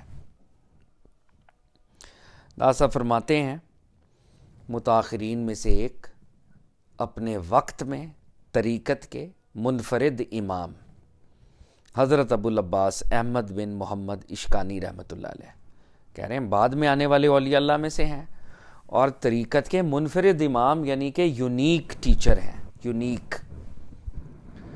آپ علم اصول اور فروع کی تمام انواع میں امام تھے۔ علم اصول، نالج آف دا پرنسپل، اور دادا صاحب جب علم اصول کا ورڈ استعمال کرتے ہیں تو یہ مسٹیکل نالج کی بات کر رہے ہیں، اور فروع برانچز کو کہتے ہیں، تو وہ فروع داتا صاحب جب استعمال کرتے ہیں تو وہ شریعت کے علوم کی بات کرتے ہیں کہ نالج آف دا پرنسپل تو مسٹیکل ہے، اور مسٹیکل کی برانچز جو ہیں وہ شریعت ہیں، یعنی جو فروٹ ہے وہ شریعہ ہے اور جو اصل میں سیڈ ہے وہ مسٹیکل نالج ہے. تو دا صاحب کہہ رہے ہیں کہ علم اصول و فروع کی تمام انواع میں امام تھے. انواع کائنڈز کو کہتے ہیں کہ جتنے بھی نالج ہیں, شریعت کا نالج ہو, طریقت کا نالج ہو, اس کی ساری کائنڈز کے لیڈر تھے. سب طریقت کے تمام مطالب اور معانی میں کمال کو پہنچے ہوئے تھے. تو کہہ رہے ہیں کہ جو صوفی پات ہے اس کے میننگز میں پرفیکٹ تھے, پرفیکشن رکھتے تھے. بہت سے مشائخ کو آپ نے دیکھا تھا, بڑے جلیل القدر اہل تصوف میں سے تھے, اور اپنے راستے کو مغلق عبارت میں فنا سے تعبیر کرتے تھے, اور اسی عبارت میں آپ مخصوص تھے. دا صاحب کہہ رہے ہیں کہ آپ کا جو سٹیشن تھا نا, وہ اپنے سٹیشن کو جب ٹیکسٹ میں بیان کرتے تھے, سٹیشن کو جب ٹیکسٹ میں بیان کرتے تھے تو وہ فنا سے تعبیر کرتے تھے کہ میرا سٹیشن فنا کا سٹیشن ہے, سیلف انائلیشن کا سٹیشن ہے, اور اسی عبارت میں آپ مخصوص تھے. یعنی آپ کا جو ٹیکسٹ ہے وہ در حقیقت فنا کا ٹیکسٹ ہے. ٹھیک ہے جی. بہرحال ابھی جو بات وہ کر رہے ہیں کہ جو آپ کا ٹیکسٹ تھا, آپ فنا ریلیٹڈ کانورزیشن کرتے تھے. اب میں یہاں پہ 1 منٹ کے لیے پاز کر رہا ہوں. اس کے اوپر بڑی ڈیبیٹ ہے کہ جی فنا کیا چیز ہے. ٹھیک ہے, اس کو ہم پہلے سمجھ لیں کہ یہ کیا چیز ہے. جو کرسچن مسٹیسزم تھا اس میں وہ یہ کرتے تھے کہ جو اللہ کے راستے پہ چلنا چاہتا تھا وہ مونسٹریز میں چلا جاتا تھا, دنیا سے کٹ جاتا تھا, اور وہ فزیکلی بھی سیلف کو انائلیٹ کرنے کی کوشش کرتا تھا کہ اس کی جو سیلف ہے, یہ جو باڈی ہے, یہ اصل میں شیطانی اور نفسانی خواہشات کا گھر ہے. تو فزیکلی یہ جتنی ویک ہوگی اتنا زیادہ میں اللہ کے قریب ہو جاؤں گا. میری فزیکل ویکنس رب کے ساتھ نیئرنس کی طرف مجھے لے کے جاتی ہے. پرافٹ صلی اللہ علیہ وسلم کی کلیئر کٹ حدیث ہے کہ اسلام میں کوئی روحانیت نہیں ہے. یعنی پرماننٹلی اگر کوئی یہ کہے کہ میں نے بالکل اکیلے چلے جانا ہے تو اسلام اس کی اجازت نہیں دیتا. پرافٹ صلی اللہ علیہ وسلم خود بھی ٹیمپریرلی غار ہرا گئے, لیکن کام کیا تھا, دنیا میں واپس آنا. تو اولیاء اللہ بھی عام طور پہ, خاص طور پہ وہ اولیاء اللہ جو ٹیچرز ہوتے ہیں, پرماننٹ سیکلوژن یا پرماننٹ آئسولیشن کی اجازت نہیں ملتی, ان کو نہ اجازت ہے. اور دا صاحب کے ہاں بھی تنہائی وہی ہے جس میں بندہ لوگوں کے ساتھ بیٹھ کے بھی گاڈ کے ساتھ کنیکٹڈ ہو. یہ تنہائی کی پرفیکشن ہے. خود فزیکلی تنہا ہونا آسان ہے, اگر آپ لوگوں میں بیٹھ کے رب کے ساتھ کنیکٹڈ ہیں تو یہ والا تنہا ہونا مشکل ہے. یہ دا صاحب کا اسکول آف تھاٹ ہے. اب فنا کے اوپر اولیاء اللہ میں ڈیبیٹ ہے. داتا صاحب جو جنیدی تصوف لے کے آئے ہیں, کیونکہ داتا صاحب جنیدی تصوف کو فالو کر رہے ہیں, داتا صاحب کے ہاں فنا در حقیقت انسان کی ایٹریبیوٹس کی نیگیٹیوٹی کو ٹیم کرنا ہے. انسان کی ایٹریبیوٹس کی نیگیٹیوٹی کو ٹیم کرنا فنا ہے. فنا کا دوسرا مطلب یہ ہے کہ اپنے اختیار کو دے دینا, اپنی ول کو دے دینا, اپنی ول کو, اپنے اختیار کو فری, اپنے اختیار سے دستبردار ہو کے رب کے اختیار کو اپنے اوپر وارد کرنا. ٹھیک ہے. فنا کیا ہے یہاں پہ؟ Timing of your attributes, the negativity of your attributes. ٹھیک ہے, ہماری ایٹریبیوٹس کی نیگیٹیوٹی کو ٹیم کرنا ہے ہم نے. ٹھیک ہے. اور نمبر 2, اپنے اختیار کو گیو اپ کر دینا ہے تاکہ رب تعالیٰ کا اختیار ہم میں سے ظاہر ہو. یہ فنا ہے. تو یہ سارا کام ہوگا کدھر؟ یہ سارا کام ہماری باڈی میں ہی ہو رہا ہوگا. یہ نہیں ہوگا کہ یہ باڈی فزیکلی ہم نے اس کو ویک کرنا ہے. اولیاء اللہ ایتھلیٹس بھی ہوتے ہیں, اولیاء اللہ فزیکلی اسٹرانگ ہوتے ہیں. کم کھانا کا مطلب یہ نہیں ہے کہ بھوک سے مر جانا. کم کھانے کا مطلب وہی ہے جو ہیلدی ڈائٹس آج کل کے لوگ ہمیں ماڈرن ہمیں بتا کے دیتے ہیں. سمپل کھانا, یعنی کم کھانا, اتنا کھانا جو باڈی کے لیے ہیلدی ثابت ہوتا ہے, ویلیوز کے ساتھ. بالکل, ایبسلیوٹلی. تو فنا کا مطلب فزیکل انائلیشن نہیں ہے. ٹھیک ہے. لیکن اب سن لیں ذرا, ابھی ہم پوری بات ہماری ہوئی نہیں, ایک سٹیپ اور جو ہم چلے جائیں. حضرت حسین ابن منصور حلاج کا جب واقعہ اور معاملہ ہوا تو کچھ لوگوں نے یہ سمجھنا شروع کر دیا کہ فزیکل انائلیشن ہی اصل میں فنا تھی, اور یہ جو ہیں ہمارے مارٹر ہیں, شہید ہیں, انہوں نے اللہ کی محبت میں اپنی جان دی ہے, تو اصل میں تو فزیکل انائلیشن بھی ضروری ہے. تو اولیاء اللہ کے اندر ایسے سوڈو اولیاء اللہ گھس گئے جنہوں نے حسین ابن منصور کے واقعے کو غلط سمجھا, غلط پورٹرے کیا, اور انہوں نے بھی یہ کہنا شروع کر دیا کہ جی ہمارا تعلق تو فنا سے ہے, ہم تو فنا کی راہ کے کھلاڑی ہیں, اور انہوں نے فزیکل انائلیشن کی بھی بات کرنا شروع کر دی. داتا صاحب کے ہاں فزیکل انائلیشن کی کوئی, وہ بالکل اس کی کوئی تک نہیں ہے, انڈمسبل ہے, اس کی کوئی گنجائش نہیں ہے, فزیکل انائلیشن کی بات نہیں ہو رہی داتا صاحب کے ہاں, ٹھیک ہے. تو داتا صاحب ہمیشہ کرٹیسائز کریں گے ان لوگوں کو جو کہ فزیکل انائلیشن کے پاتھ پر بھی جاتے ہیں, فزیکلی اپنے آپ کو دکھ دیتے ہیں, ٹھیک ہے. اچھا, ان لوگوں کا آرگومنٹ ہے کیا؟ اللہ والوں کو آرگومنٹ کیا ہے اور ان لوگوں کا آرگومنٹ کیا ہے؟ ان کی مس انٹرپریٹیشن. اللہ والے فنا کو, جب وہ فنا کی بات کرتے ہیں کہ جی گاڈ کانشسنس کی بات ہے نا اصل میں, تو وہ اصل میں اس سٹیٹ کو یاد کر رہے ہوتے ہیں جب وہ روح تھے یا بے نام و نشان ذرے تھے. تو اللہ نے جب کہا تھا کہ کیا میں تمہارا رب نہیں ہوں, تو سب نے کہا تھا کہ ہاں آپ ہی ہمارے رب ہیں. تو جب وہ فنا کی بات کر رہے ہیں تو اصل میں وہ آئیڈیل سٹیٹ وہ ہے گاڈ کانشسنس کی سٹیٹ. تو ہاں اس گاڈ کانشسنس کی سٹیٹ میں ریلیٹیولی فزیکل تو ہم نہیں تھے, اب ہم فزیکل ہیں. اب ہم فزیکل کیوں ہیں؟ اللہ کے حکم کی وجہ سے ہیں. تو اب ہم نے چکر یہ چلانا ہے کہ فزیکل باڈی میں رہتے ہوئے ہم نے بیہیو ایسے کرنا ہے جیسے ہم وہاں پر بیہیو کرتے تھے. بیہیو فزیکل میں ایسے کرنا ہے جیسے وہاں پہ کر رہے تھے, اور اس کے لیے یہاں پہ ریاضتیں کر رہے ہیں ہم. لیکن جو سوڈو تھے وہ غلط سمجھے, انہوں نے کہا کہ کوئی چکر ایسا چلے کہ اس سٹیٹ میں واپس جانے کے لیے, کیونکہ فزیکالٹی کا انکار ضروری ہے, تو ہم فزیکالٹی کا انکار کرتے ہوئے فزیکالٹی کو فزیکلی پرے کریں, اپنی علیحدہ ہو جائیں فزیکالٹی سے, جو کہ پاسبل نہیں ہے. تو یہ ایک ڈیبیٹ ہے. علامہ اقبال جب منظر عام پہ آئے, انہوں نے جو اپنا تصور خودی دیا ہے, وہ تصور خودی بھی اس لیے دیا ہے انہوں نے کہ وہ دیکھ رہے تھے کہ تصوف اتنا کرپٹ ہو گیا ہے کہ ہر کوئی سیلف انائلیشن کی باتیں کر رہا ہے, اور وہ سیلف انائلیشن ایک فزیکل درجے کی بات ہے, اور رب کی یاد ایسی یاد کہ میں اپنے کمیونٹی اور سوشل اور وہ ایتھکس اور وہ ساری چیزیں بھول جاؤں, میری سوشل رسپانسبلٹیز, فیملی رسپانسبلٹیز ختم ہو جائیں. تصوف یہ تو نہیں کر رہا تھا. تو علامہ نے بھی خودی کا تصور دیا کہ خودی کا مطلب ہے سیلف کا قائم رہنا. اور جنید بغدادی بھی جب یہ کہتے ہیں کہ بندہ جتنے بھی بڑے صوفی تجربے میں چلا جائے, اس کی سیلف ان معنوں میں قائم رہے کہ میں بندہ ہوں اور وہ رب ہے. تو اگر وہی سیلف ہوڈ ہی ختم ہو گئی تو پھر بندے اور رب کی ڈسٹنکشن ختم ہو جائے گی. تو وہ دوسرے لوگ جو ہیں جو کہ فزیکالٹی کو انائلیٹ کرتے ہیں, وہاں پر اینڈ پوائنٹ یہ نتیجہ یہ نکلتا ہے کہ گاڈ اور بندے کی ایسی یونین ہوتی ہے کہ گاڈ اور بندے میں فرق ختم ہو جاتا ہوتا ہے. تو جب بھی ہم فنا کے ورڈ کو دیکھ رہے ہوں تو ہمیں یہ ڈیبیٹس ہمارے سامنے ہونی چاہیے کہ یہ ڈیبیٹس اولیاء اللہ میں ہوتی رہی ہیں, اور جس کی ماڈرن ڈے کریکٹ انٹرپریٹیشن علامہ محمد اقبال نے ہمیں دی تھی. خودی جو ہے وہ اسی کی ایک ماڈرن فارم ہے. اب دادا صاحب کہہ رہے ہیں کہ یہ جو بزرگ ہیں یہ فنا کی بات کرتے تھے, لیکن ان کا ٹیکسٹ جو ہے نا وہ لوگوں کو سمجھ نہیں آتا تھا.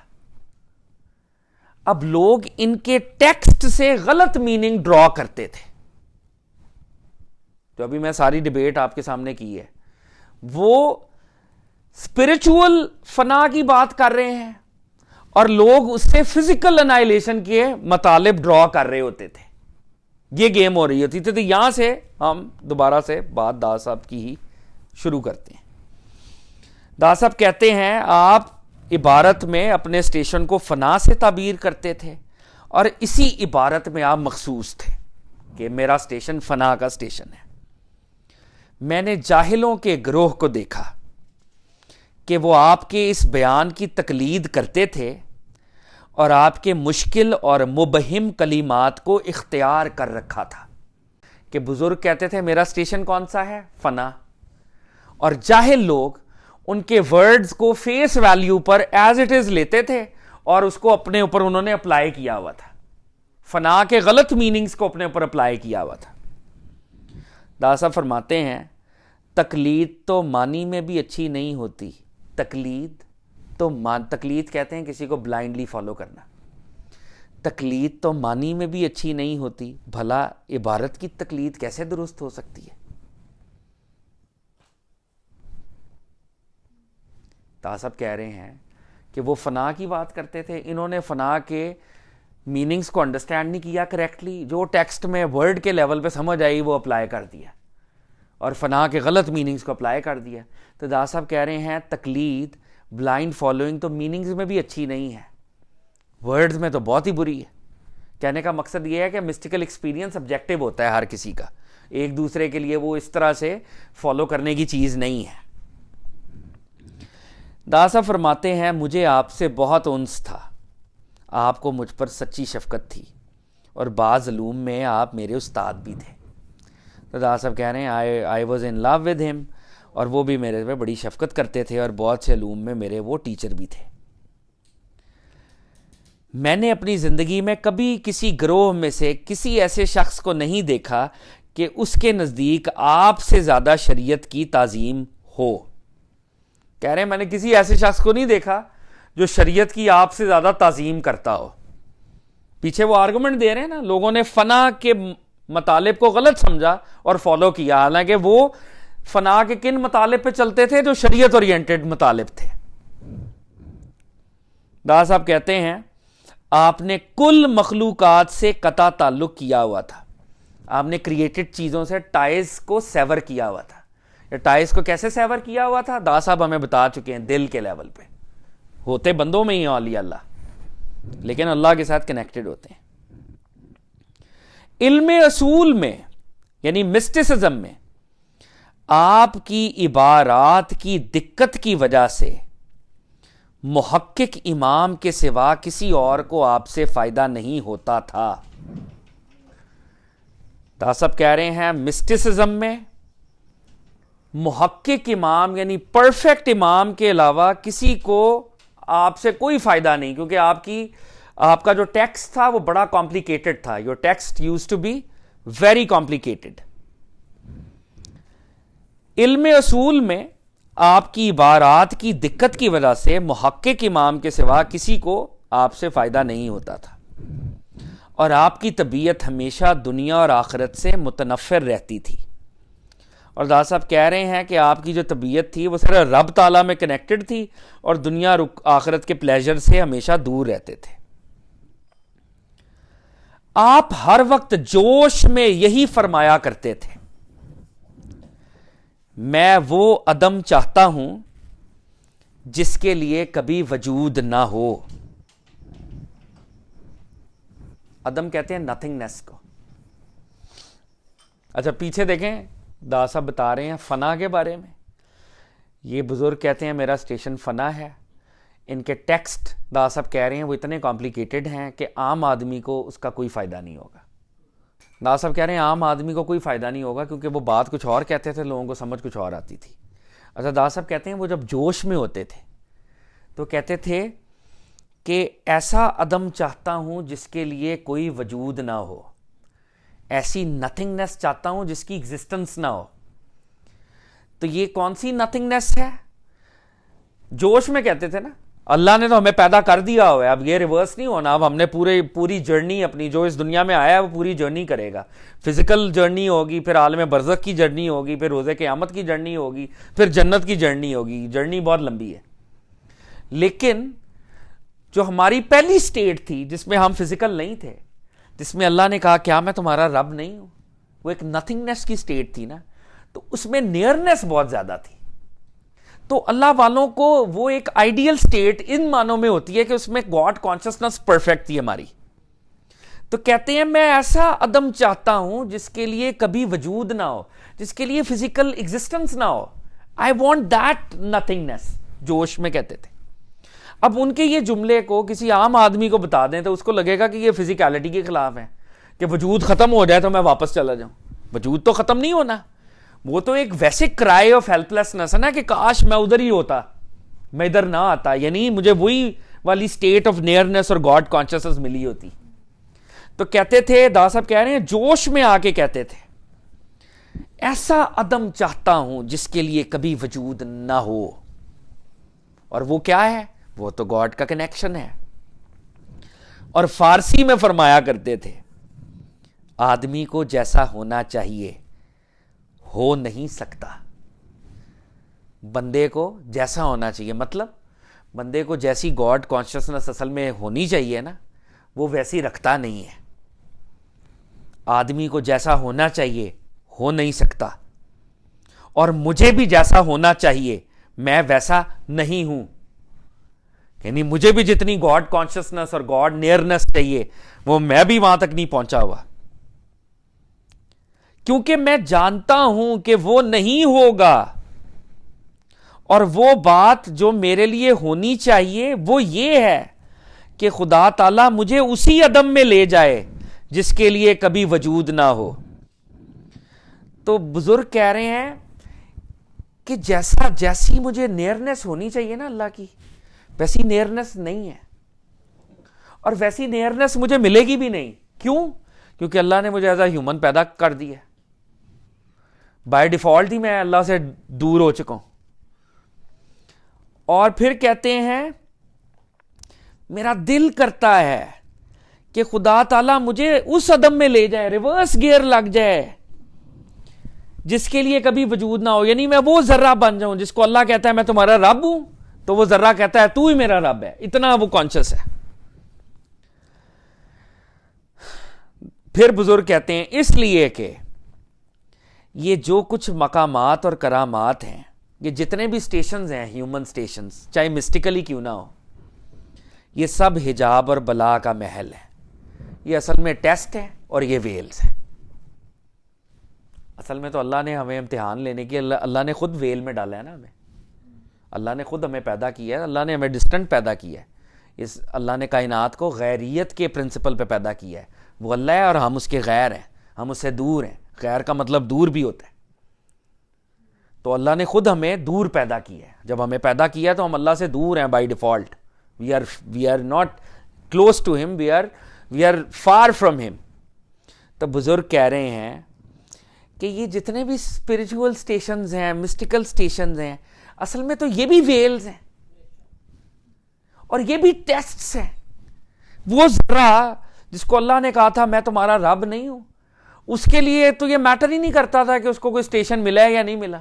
وہ تو اللہ کی اتنی کانشیسنس میں تھا کہ اللہ کو دیکھ رہا تھا، اللہ کے نظارے کر رہا تھا اور اللہ کی اکنالجمنٹ کر رہا تھا کہ تو ہی میرا رب ہے. جیسے ہی ہم انسان بنے اپنی جرنی میں چلے گئے تو ہر جرنی میں جس کو ہم مائل سٹون سمجھ رہے ہیں وہ مائل سٹون تو ویل ہے اصل میں. اور ہوتا کیا ہے؟ آدمی اپنے حجاب کا عاشق ہو گیا. ہوتا کیا اس کے ساتھ؟ آدمی جن کو اپنا مائل سٹون سمجھ رہا ہوتا ہے وہ اس کے ویلز ہوتے ہیں اور وہ ان ویلز کا ہی عاشق ہے. آج میں نے 100 نفل پڑھ لیے، اپنا عشق شروع ہو گیا، میں کتنا نیک ہوں. آج میں نے اتنی ذکر کر لیا، اپنا ہی عشق شروع ہو گیا، میں کتنا نیک ہوں. اس سے آگے گئے، مجھے رضا کا اسٹیشن مل گیا، میں کتنا ولی ہوں، مجھے ابدال بنا دیا گیا. وہ کہہ رہے ہیں جتنے مرضی سٹیشن مل جائیں وہ ذرہ تو نہیں نہ بنے جو کہ گاڈ کو اتنا قریب سے دیکھ رہا تھا اور گاڈ کانشیسنس میں تھا کہ گاڈ کا اعلان کرتا تھا. وہ ہے تو دور ہی. جی مقام الست، الست بربکم، سورہ اعراف. تو کہہ رہے ہیں فارسی میں فرمایا کرتے تھے آدمی کو جیسا ہونا چاہیے نا ویسا ہوتا نہیں ہے، جیسی گاڈ کانشیسنس. اور مجھے بھی جیسا ہونا چاہیے میں ویسا نہیں ہوں، اور میں ویسا ہو بھی نہیں پاؤں گا. ہونا میرے لیے یہ چاہیے کہ خدا مجھے عدم میں لے جائے جس کے لیے وجود نہ ہو، کیونکہ یہ جتنے اسٹیشنز ہیں سارے ٹیسٹ اور سارے ویلز ہیں. تو داسا فرماتے ہیں، اب دا صاحب بھی ایک اپنا فکرہ جسے کہتے ہیں 2 سینٹس آف داتا صاحب. دیدار الہی میں بندے کی نیستی یا نیستی، ہست و نیست، نیست، بندہ دیدار الہی میں ہو. اب دیدار الہی میں بندے کی آٹو اصل میں سٹیٹ ہے کیا جب بندہ دیدار میں ہوگا؟ دیدار الہی میں بندے کی آٹو سٹیٹ یہ ہے کہ میں نتھنگ ہوں، میں کچھ نہیں ہوں. وہ everything, I am nothing, no thing, وہی ہے سب کچھ. تو دا صاحب کہہ رہے ہیں دیدار الہی میں بندے کی نیستی یا نیستی حق سے حجاب کی صورت میں آرام سے بہتر ہے. یعنی یہاں پر ابھی ہم کیا پریٹینڈ کر رہے ہیں کہ وی ایگزسٹ، یہاں پر ہم ہست ہیں، ابھی ہم سمجھ رہے ہیں ہم زندہ ہیں، ہم ہست ہیں. دا صاحب کہہ رہے ہیں رب کے دیدار میں نیستی یہاں پر ہونے والے ہست سے کروڑ درجے بہتر ہے، کیونکہ یہاں پر ہم رب تعالیٰ سے حجاب میں بیٹھے ہوئے. اصل میں وہ نتھنگنس ہی ایگزسٹنس ہے، اور یہ ایگزسٹنس اصل میں یہ نتھنگنس ہے نا. ابھی ہم کیونکہ حجاب میں. دیدار الہی میں بندے کی نیستی حق سے حجاب کی صورت میں آرام سے بہتر ہے. اور کیونکہ اللہ رب العزت ایسی ہستی ہے جس پر عدم جائز نہیں، اللہ پر عدم جائز نہیں ہے. اللہ کو نعوذ باللہ کبھی نتھنگ نہیں سمجھنا یا کہنا نعوذ باللہ. اللہ ایسی ہستی ہے جس پر عدم جائز نہیں. اس لیے اگر میں اس کی ملک میں، اس کی اونرشپ میں نیست ہو جاؤں تو کیا نقصان ہے؟ یعنی اللہ میرا مالک ہو اور میں اس کی ملکیت میں نیست ہو جاؤں تو کیا نقصان ہے؟ کیونکہ اس نیستی کو کبھی ہستی نہ ہوگی. داتا صاحب کا فنا کیا ہے؟ داتا صاحب کا فنا یہ ہے کہ فزیکیلٹی اصل میں مارنی کوئی نہیں، آپ نے اس کو ٹیم کرنا ہے، اس کی نیگیٹیوٹی کو، ایٹریبیوٹس کو ٹیم کرنا ہے. اور دوسری بات کیا ہے؟ اپنے اختیار کو دے دینا ہے. اپنے اختیار کو دے دیں گے، رب کا اختیار آپ کی باڈی میں سے ظاہر ہوگا، جس کو اللہ کہتا ہے کہ میں ہاتھ بن جاتا ہوں. ٹھیک ہے، یہ ہے فنا اصل میں اس دنیا میں. اب جب ہم رب کے نظارے میں گئے، حضرت جنید بغدادی کے ہاں اور جنیدی تصوف میں ایسا نہیں ہوگا کہ یہ ذرہ اندر حل ہو جائے گا. میں صرف سمجھانے کے لیے بتا رہا ہوں. ایسا نہیں ہوگا کہ پارٹیکل رب کے ہاں حل ہو جائے گا. کچھ اولیاء اللہ نے اس کو یوں سمجھا ہے کہ ہم حل ہو جائیں گے. وہ غلط ہے، حلولیہ غلط. دادا صاحب کا عقیدہ وہ نہیں ہے. ہم حل نہیں ہوں گے. لیکن جب ہم رب کے انکاؤنٹر میں آئیں گے تو فوری طور پر ہمیں یہ ہمارے پر انویل ہوگا کہ اصل میں ہم نتھنگ ہیں، ہم نیست ہیں. اور اصل میں وہ جو نیست ہونے کا شعور ہے نا، وہ گاڈ کانشسنس کی معراج ہے. جب مجھے یہ پتا چلا کہ میں نیست میں اب نیست، میں کچھ نہیں ہوں، وہی وہ ہے. لیکن میں ہوں، میں مر نہیں گیا، میں جمع نہیں ہو گیا نعوذ باللہ. کیونکہ اگر جمع کی کوئی بھی کیفیت ہوگی تو شرک ہو جائے گا. شرک نہیں ہو سکتا رب تعالیٰ کی ذات میں. تو جب میں ادھر گیا، وہ نیست، اصل میں میرا وہ نیست ہونا اصل میں میرا زندہ ہونا ہے. اور یہاں پر میں سمجھ رہا ہوں کہ میں ہست ہوں، میرا یہاں پر زندہ، اصل میں مردہ ہوں یہاں پر. ٹھیک ہے، تو وہ نیست اصل میں زندگی ہے، اور یہاں والی زندگی اصل میں موت ہے. اور اللہ کے ساتھ جب بھی میں کسی بھی ریلیشن شپ میں آؤں گا تو فوری طور پہ مجھے نیست ہی ہونا ہوگا. میری آٹو سٹیٹ کیا ہے رب کے مقابلے میں؟ نیست. ٹھیک ہے، وجود کرنا ضروری ہے. جنیدی میں، ہاں جنیدی میں اس کی، ہاں تو علامہ اقبال کہہ یہ رہے ہیں کہ بھائی اگر ہم اپنے آئے کو مار دیں گے، جو آئے ہمارے اندر ہے، وہ آئے تو بتا رہی ہے کہ وہ اللہ ایک ہے. اگر آئے کو مار دیا تو پھر اللہ ایک کس کو کہہ رہے ہو؟ آئے ہی تو وہ، یہ علامہ اقبال کا جو تصور ہے خودی کا، وہ علامہ انگریزی میں بھی انہوں نے یہ لکھا ہے. علامہ کہتے ہیں کہ جو آئے ہے وہی تو چپ ہے جو کہ ڈیوائن ریالٹی اور ان ساری چیزوں کو وہ کیا کہتے ہیں ریکارڈ کرتی ہے، پریزرو کرتی ہے. کانشسنس جسے آپ کہہ لیں، اگر کانشسنس ہی نہ رہی، اگر وہ چیز ہی مر گئی تو پھر تمہارے میں اور مطلب ایک اس ٹیبل میں کیا فرق ہے؟ پھر تم اشرف المخلوقات کس کھاتے میں بنے ہوئے ہو؟ تمہارا اشرف المخلوقات تمہارا گاڈ کانشسنس کا رکھنا ہے. یہ ٹیبل اشرف المخلوقات نہیں ہے، کیونکہ یہ کوئی کانشسنس نہیں رکھتا، یہ ان اینیمیٹ ہے. تو تمہاری آئے ہی تو ہے وہ. تو آئے کو ان معنوں میں نہیں مار دینا کہ وہ آئے گاڈ کے لیول پہ مر جائے، جو کہ کچھ صوفیوں کے ہاں یہ ہوا ہے. تو علامہ اقبال جنیدی تصوفی کو آگے لے کے چلتے ہیں، اور جنیدی تصوف ایک جو امام کشیری بھی بائی دا وے جنیدی تصوف کو لے کے چل رہے ہیں، رسالہ کشیریہ والے. تو دا صاحب کہہ رہے ہیں کیوں ہم اپنے لیے نیست کا ورڈ استعمال کر رہے ہیں؟ اصل میں تو ہمیں زندگی مل گئی نا، ہم جب گاڈ کے کنیکشن میں آئے تو اصل میں تو زندگی ملی تھی ہمیں، ہم نے کہہ دیا کہ ہم نیست ہیں. تو دادا صاحب اس آرگومنٹ کو نپٹا رہے ہیں، کیونکہ اللہ رب العزت کو عدم نہیں ہم کہہ سکتے کبھی بھی کہ اس کو عدم آ گیا، نہیں. تو پھر کس کو کہیں گے کہ عدم آ گیا؟ بندے کو کہیں گے ہم پہ عدم آ گیا. اللہ ایسی ہستی ہے جس پر عدم جائز نہیں ہے.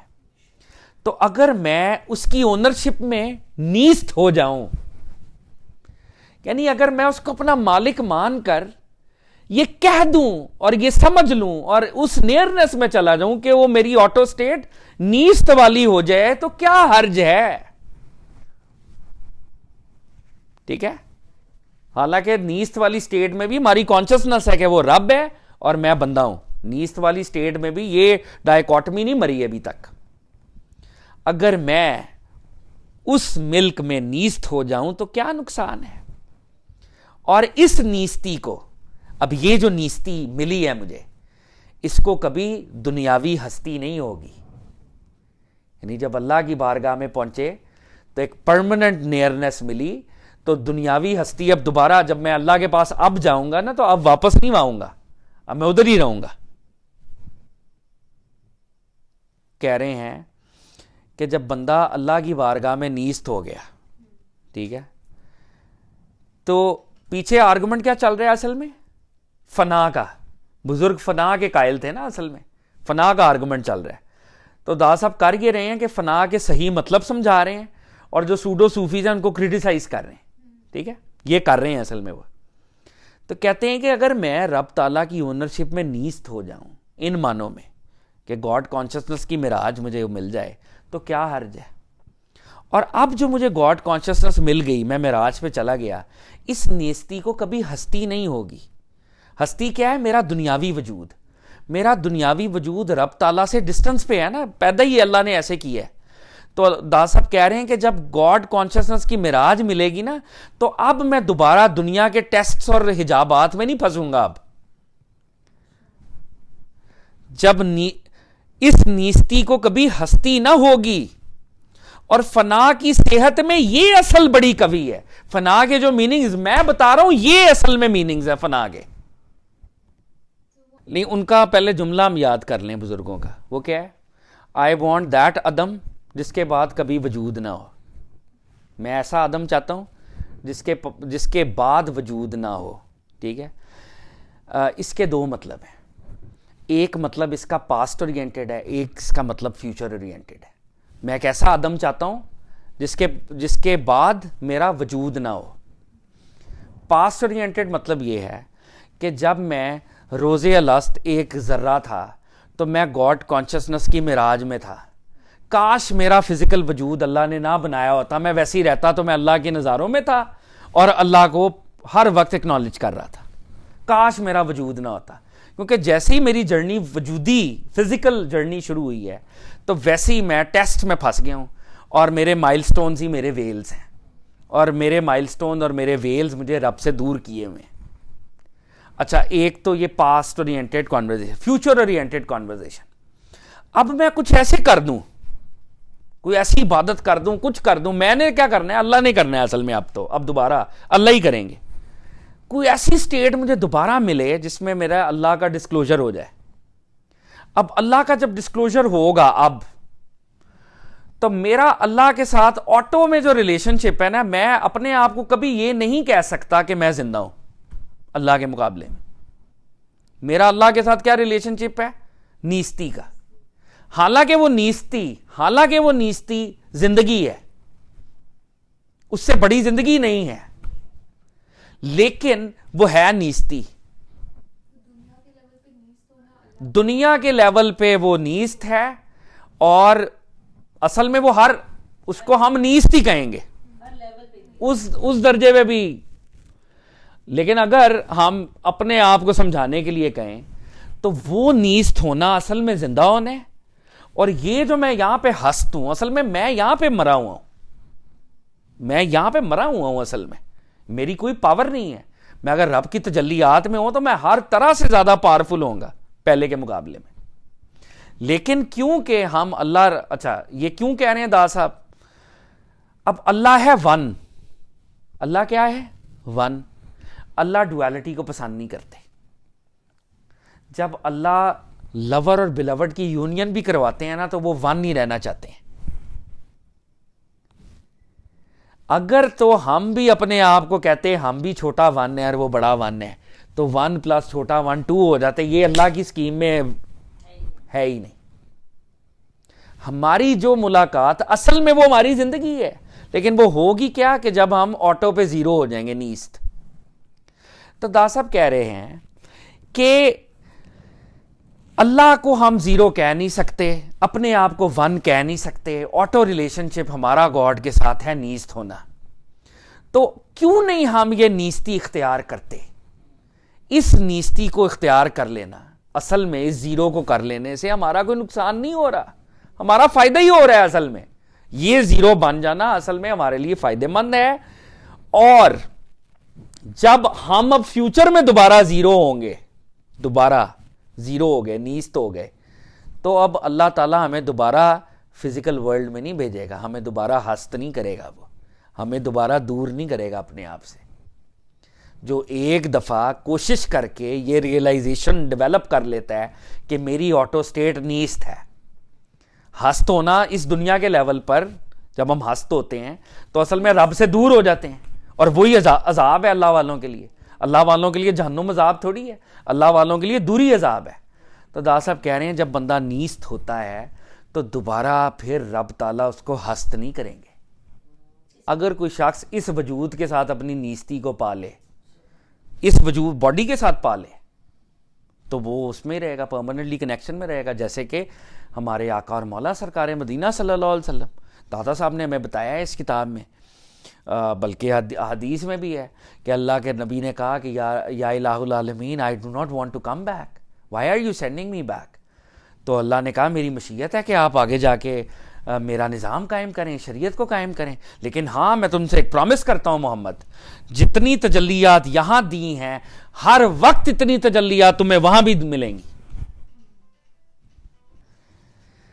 تو دا صاحب کہہ رہے ہیں اصل میں فنا کی صحت میں اگر کوئی فنا کی اوتھینٹسٹی اور کریڈیبلٹی کو انڈرسٹینڈ کرنا چاہتا ہے, یہ اصل جو فاؤنڈیشن میں بتا رہا ہوں یہ قوی ہے, یہ مضبوط ہے.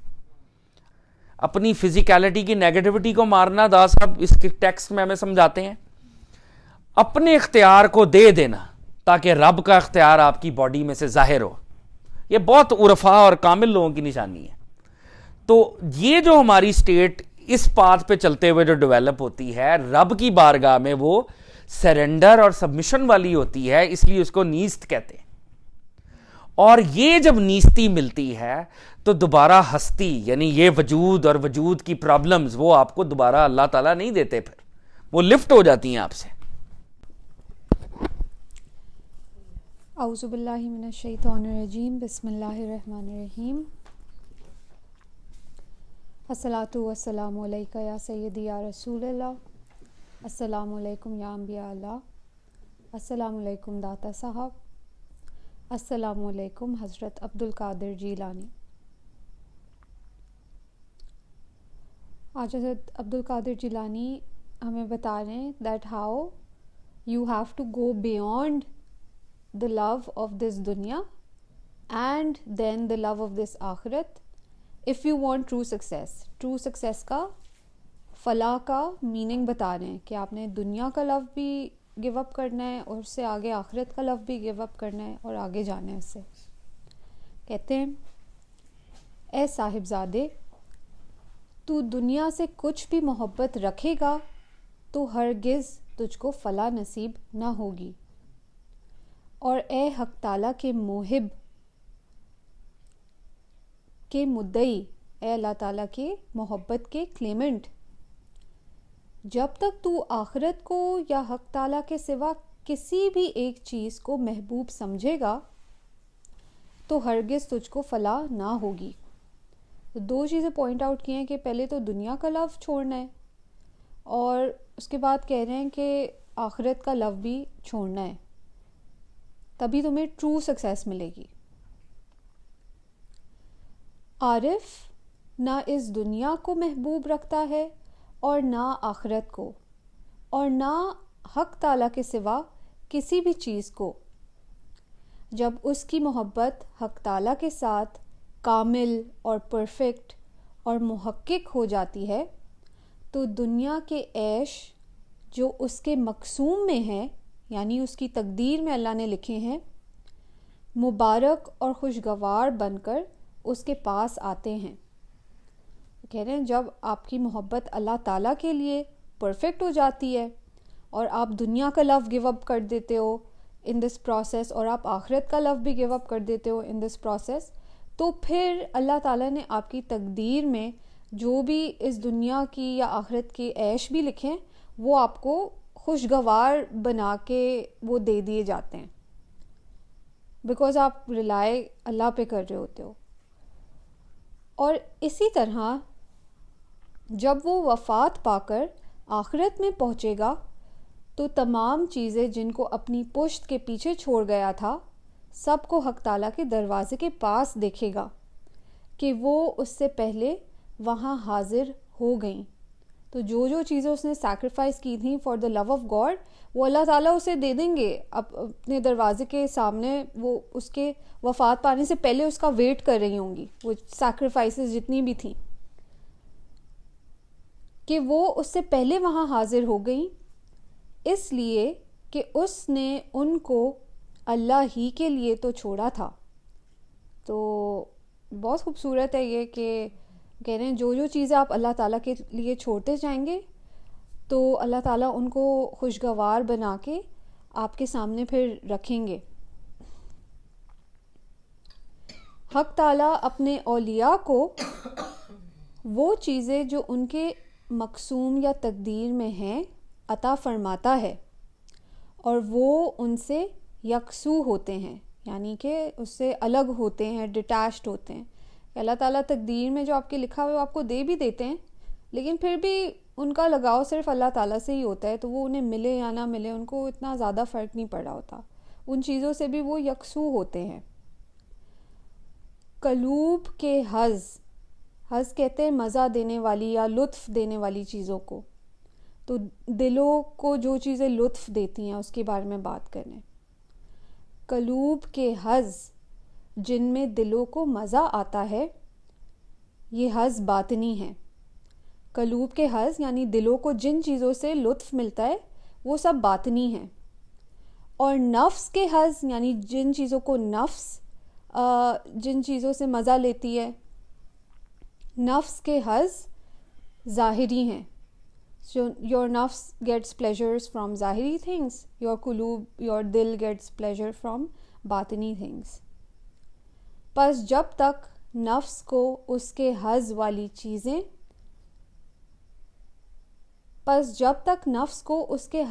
چیزوں سے نہ روکا جائے تو قلوب کو حظ دینے والی چیزیں نصیب نہیں ہوتی. کہہ رہے ہیں جب تک آپ کے نفس کو پلیجر دینے والی چیزیں روکی نہیں جاتی تب تک دل کو اس کا پلیجر نہیں ملتا. تو اس لیے بہت ضروری ہے کہ جو نفس کی صفائی اور نفس کو ٹیم کرنا, تو نفس کو جب پلیجر آنا بند ہوئے گا تو پھر دل کو پلیجر آنا شروع ہوئے گا. یہ کہنے